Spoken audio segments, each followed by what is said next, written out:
Le cancer du pancréas, c'est quoi?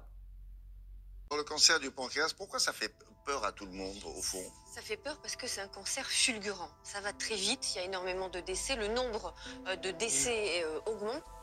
Le cancer du pancréas est une tumeur maligne, c'est-à-dire il va y avoir un amas de cellules malades qui se mettent à proliférer de manière anarchique. Quels sont les premiers signes d'un cancer du pancréas? En novembre 2019, j'ai eu une jaunisse qui est apparue en quelques heures. Les principaux symptômes sont la jaunisse, les douleurs abdominales et l'amaigrissement et également l'asthénie qui veut dire la fatigue extrême.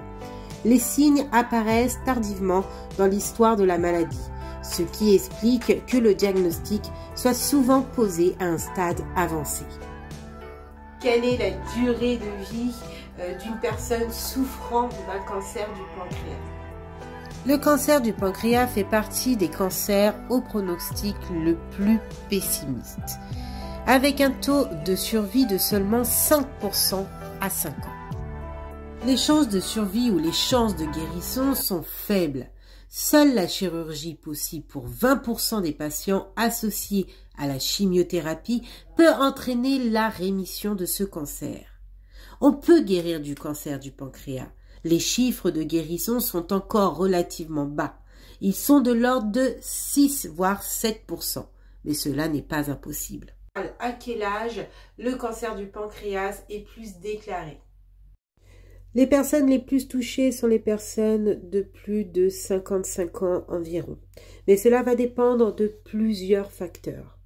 Les questions les plus demandées sur Google étaient souvent quelles sont les phases de ce cancer. Phase 1, stade 1, s'il est circonscrit au pancréas.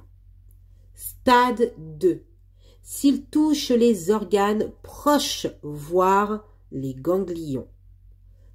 Phase 3, donc stade 3, s'il affecte les vaisseaux sanguins. Stade 4, s'il y a des métastases.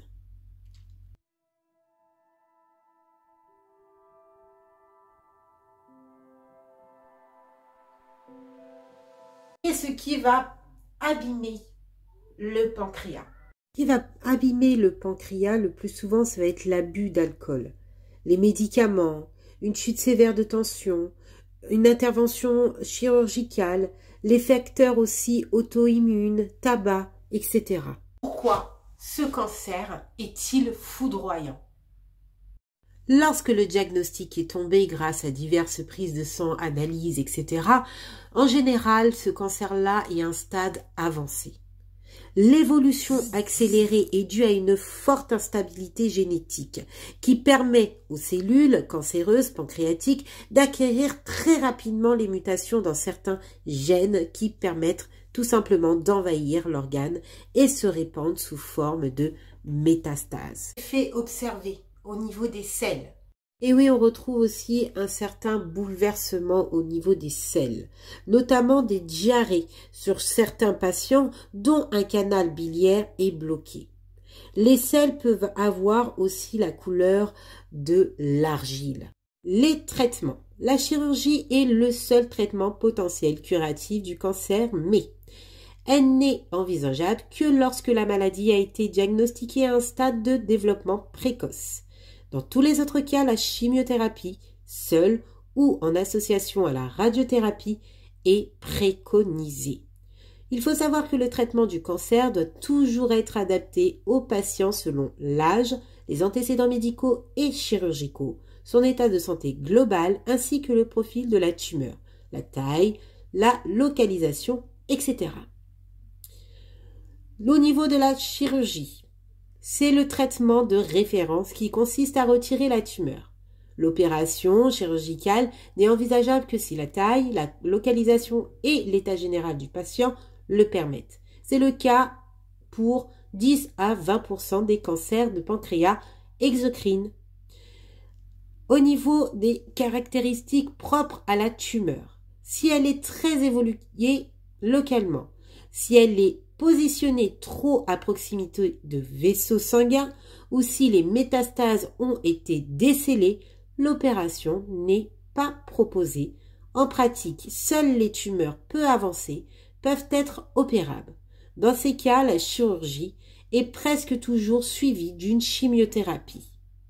Les soignants ou bien infirmiers, peu importe, ou que tu aimes t'informer, n'hésite pas à aller aussi voir une autre chaîne qui pourrait t'intéresser. Elle doit être quelque part, ici ou là, tu la verras. Et voilà, ça c'est tout le programme du nouveau référentiel aide-soignant. Mais si tu es AVS, première année infirmière ou autre, cette chaîne-là pourra t'intéresser pour pouvoir réviser.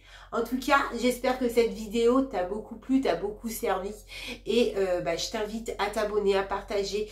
Et je te dis à très vite pour une prochaine vidéo. Bye!